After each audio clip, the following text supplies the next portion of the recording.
सबसे पहले आज की अहम खबर कि पाकिस्तान जो इंडिया के साथ जिसने जंग जीती मई में, उसके बाद दुनिया पाकिस्तान के बारे में हैरान है कि एक ऐसा मुल्क जो बिल्कुल कमज़ोर लग रहा था और जो बहुत ज़्यादा मुआशी तौर पे मजबूत भी नहीं था, वो अपने से 6-7 गुना बड़े दुश्मन को इतनी इबरतनाक शिकस्त उसने दी चंद ही घंटों में।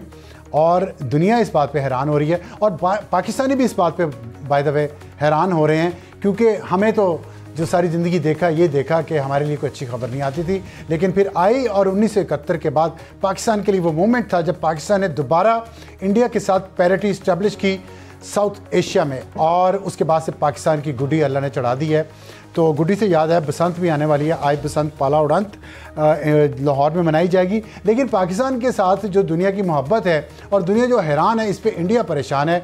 आप देख रहे हैं कि मुसलसल जो दुनिया की इंटरनेशनल जो जरीदे हैं, न्यूज़पेपर्स हैं या इंटरनेशनल जो लीडरशिप है, वो मुसलसल पाकिस्तान की लीडरशिप की तारीफ़ें कर रही है, चाहे वो वज़ीर-ए-आज़म शहबाज शरीफ हों या फील्ड मार्शल आसिम मुनीर हों। और ख़ास तौर पे फील्ड मार्शल आसिम मुनीर के लिए तो आप देखें कि इंटरनेशनल मीडिया जो है वो पिक्चर्स के साथ जो कुछ उनके बारे में शाये कर रहा है, वो बहुत ही एक तारीफ़ उसमें मुसलसल वो कर रहे हैं उनकी स्ट्रेटजी की, जो उनकी फॉरेन पॉलिसी है, मिलिट्री पॉलिसी है, डिफेंस पॉलिसी है, उसके बारे में फाइनेंशियल पोस्ट अगर आप देख लें, फाइनेंशियल टाइम्स देख लें, दी टेलीग्राफ है, दी डिप्लोमेट है, वाशिंगटन टाइम्स है, दी हिंदू है और इंडियन एक्सप्रेस है। दुनिया के बहुत सारे न्यूज़पेपर और इंडियन न्यूज़पेपर भी उसमें शामिल हैं जो मुसलसल तारीफ़ें किए जा रहे हैं और यहाँ तक कह रहे हैं कि अब इंडिया के लिए मुश्किल है कि वो पाकिस्तान को फौरी तौर पे अगले कुछ सालों में शिकस्त दे सके, क्योंकि पाकिस्तान टेक्नोलॉजिकली इतना आगे जा चुका है और मल्टी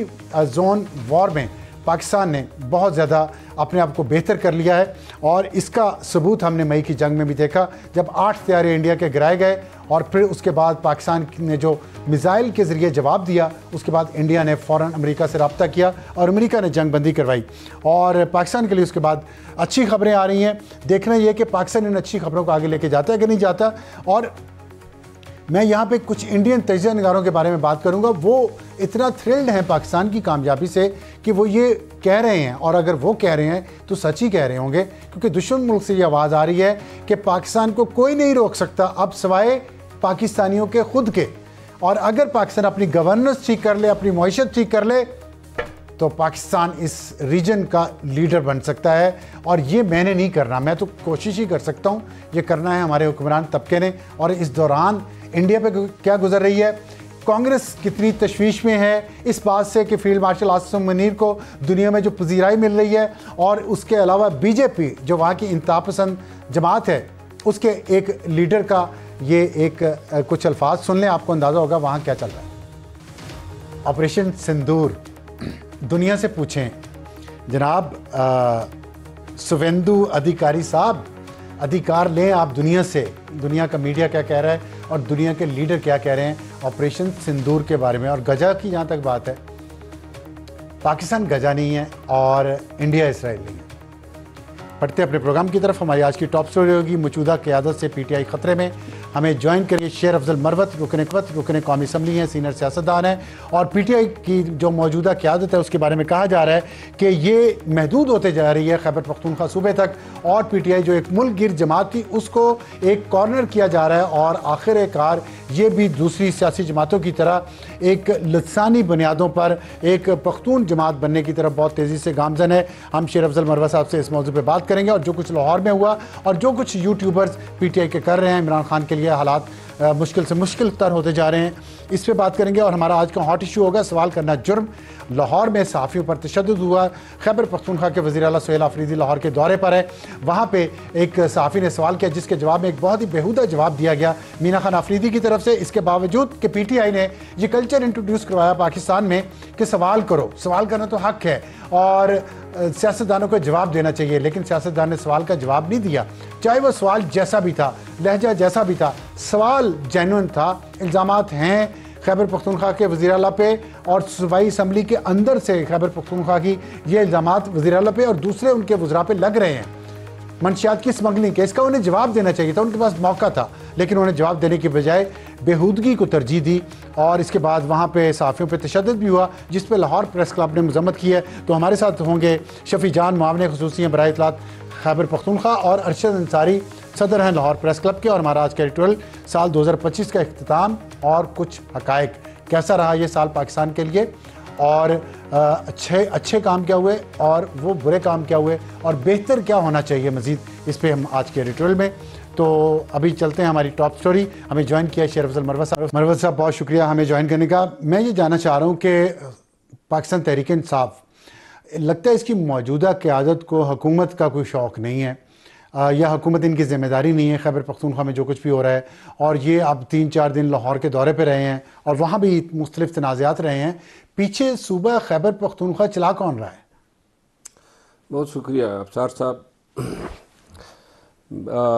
कौन चला रहा है, इस सवाल का जवाब तो शायद मैं वसूख से न दे सकूं, क्योंकि ख़ुद मैं भी ज़रा कट ऑफ भी हुआ हूँ। और KP की हुकूमत जो है पहले अली अमीन खान के दौर में, आप इतने कट ऑफ भी नहीं है, मुझे अंदाज़ा है। नहीं, मैं आपको अर्ज़ करूँ ना, वो इस तरह से कट ऑफ है। नहीं, मेरा ख्याल ये है से कट ऑफ नहीं है।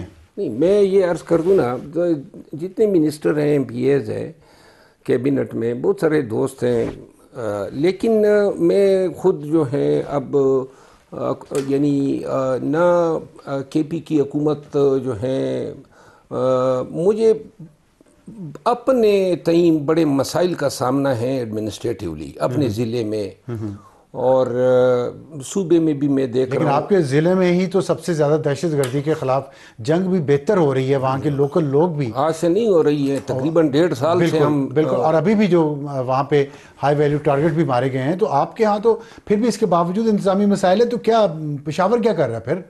क्यों हुकूमत आप हुकूमत से थोड़ा घबरात नहीं गए वहाँ की खैबर पख्तूनख्वा की, जो बात नहीं कर रहे? हुकूमत घबराना जो है वो कब के हम घबराहट से निकले हुए हैं 2012। तो फिर ये हुकूमत तो सारी लाहौर बैठी हुई है, वहाँ सुबह चला कौन रहा है? देखें, ये उस खिफत को मिटाने की कोशिश है। पंजाब के जितने करता दरता हैं और जो खान की फैमिली है, वो मतलब सारे मामलात जो हैं या सारी जो उनकी परफॉर्मेंस होती है वो खैबर पख्तूनख्वा में आके करते हैं।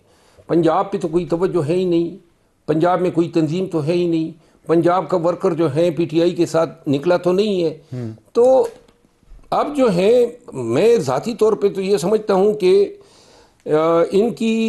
इनके जाने से, वज़ीर आला के जाने से कम से कम एटलीस्ट लाहौर में PTI नज़र तो आई कि हैं कुछ लोग जो इनके साथ निकल सकते हैं। नजर आई है वहाँ पे? हाँ जी, नजर आई PTI। देखिए, जो भी है वो उस मयार की नहीं है जो PTI के जलसे हुआ करते थे, जो PTI लाहौर एक ज़माने में जो गढ़ हुआ करता था। लेकिन फिर भी मतलब है कि एक वहाँ तो लोग घरों से नहीं निकलते।